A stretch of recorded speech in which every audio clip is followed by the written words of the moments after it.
So hey, I'm Jeff from Home Renovision DIY, and today I'm doing a special video about basement bathrooms.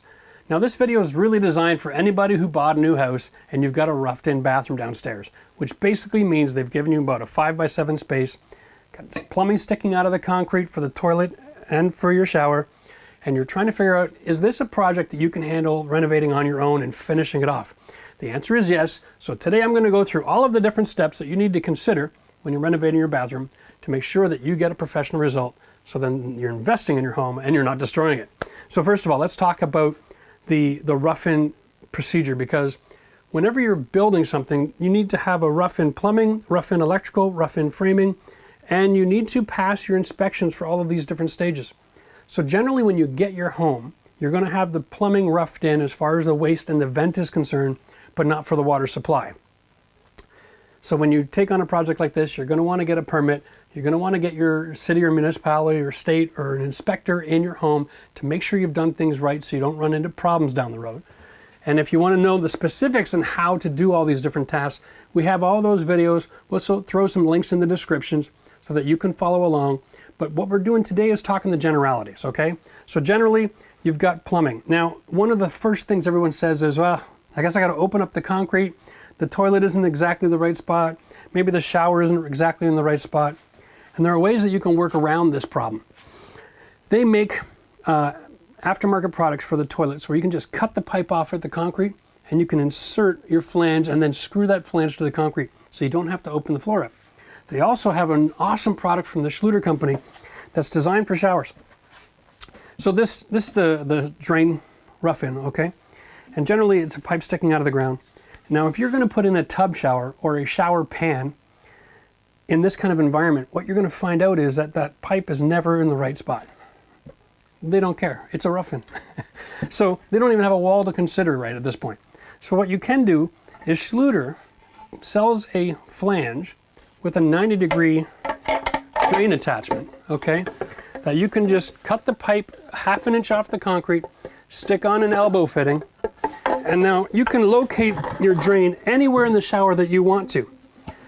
That means you're going to be doing a custom shower, but think of this.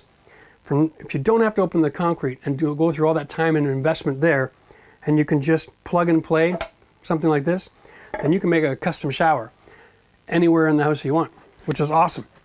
I would also recommend going to the 4-foot shower. Don't go the full 5, okay?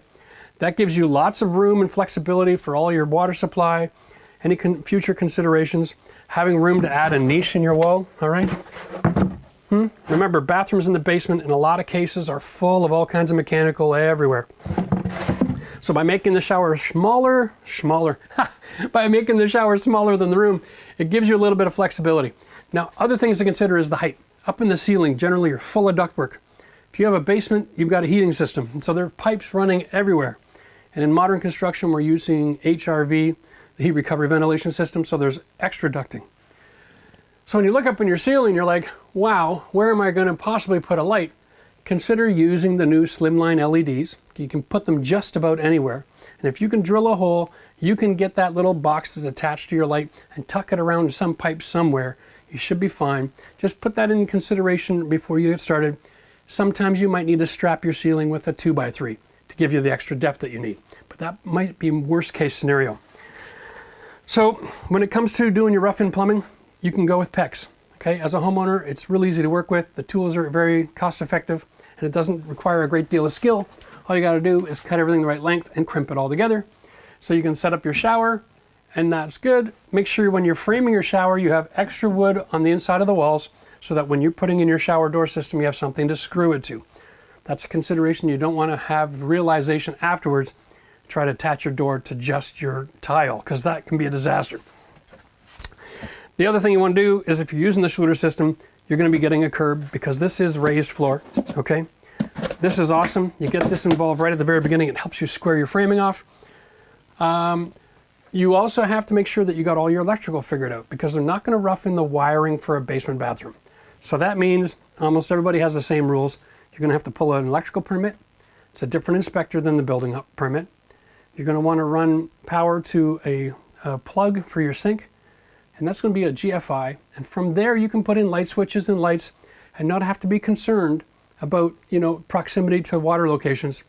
Most electrical codes in the world allow you to have a GFI supplying all the power in a bathroom, and then all the switches and fixtures can be in the bathroom and everything is safe. So that's just one circuit for the bathroom and you're good to go. So let's go through this. We've got the waste, it's already installed. The venting, it's already installed. The power supply, one single circuit, real easy to hook up, and we have videos that will show you how to do that as well. We have lights, so you can add pot lights in the room. If you're going to put in a vanity strip, most building code allows you to just bring the wire. You don't need a box. And this is a mistake a lot of people make. If you put an octagon box on the wall and you mount your vanity light onto it, you'll find that the box plate on the vanity light is actually narrower than the electrical box itself in the wall. You got an ugly hole. So what they do is they allow you to run the wire through the back of that plate with a grommet, and you can just mount it on the surface anywhere that you like. So it's very convenient to put that assembly along with the mirror stuck on the wall, and you're good to go. Now in most cases, a 5x7 bathroom, you're looking for a 24-inch vanity, nothing too crazy, maybe a 30. And if you buy a 24 and you want to get a little more counter space, just pull it off the wall until it's a comfortable position by the toilet. Remember, a toilet, you want about 15 inches on each side, center of the pipe, so that you're not going to be cramped and you can be confident your toilet will fit when you're all done. And then for flooring, piece of cake, right? We have luxury vinyl tile. You can install luxury vinyl direct on concrete. Now listen, some manufacturers have a solid core on the back of it, and some is a soft or a cork. So depending on your product, you might need an underlay. If you need the underlay, use it. You don't want to have that crunchy sound when you're walking on the floor. And there are 3 other major considerations I want you to consider before you start closing up your bathroom, because there's usually mechanical things that are done in a ceiling in a bathroom that the builders are getting away with, we'll call it. Like for instance, right here, the clean out, all right? This pipe here is actually the waste pipe for the island sink in the kitchen. And they have to have a clean out every 12 feet. So that's where they put it, right here in the ceiling of the basement bathroom. If you ever finish this bathroom, really, is that where you want this? That's just a really bad location. So you're gonna wanna interrupt, take this piece and put it on the other side of the wall, just a few feet away, or leave it alone and just add another one. That way you can satisfy the building code that you have a clean out, but you can actually access one a few feet down the road. Over here, so this little wire hanging here is a telltale sign that you've got a central vac rough in to this corner. Again, it's in the bathroom because it's officially unfinished space, even though they've roughed it in with the intention of finishing it. It's my biggest pet peeve. I wish builders would move stuff out of the bathroom and into the mechanical room, but here we go. So you got a wire sticking here and then up in the ceiling.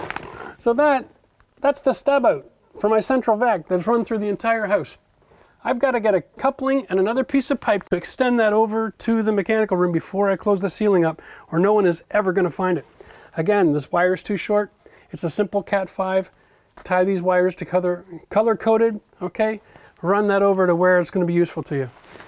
Hoy, the only other thing that we had in this bathroom that was unique is they actually had the shutoff valve for the tap outside in the ceiling in the bathroom, underneath all the floor joists. I don't know how that passed, but I ended up cutting that out and moving it over to the mechanical room. It doesn't really matter how far away you are from the tap, as long as you can turn it off and it has a bleeder valve, you can let water in the line out, then you won't have any freezing in your faucet. Now, I know this is a quick little video, but the reality is if you have a house with an unfinished basement bathroom rough-in area and you want to finish it yourself, it's something you can do on your own. Trust me, the process for cutting this down and building it isn't that tricky, especially if you're using really basic products like we're discussing today. So all of this information is going to be found in this playlist right here. It's a complete do-it-yourself bathroom with a vinyl floor and a custom shower. And if you watch that and put that in your basement, you can finish your own basement too and make your house worth thousands of dollars more than it is today. Thanks for joining us. We'll see you soon.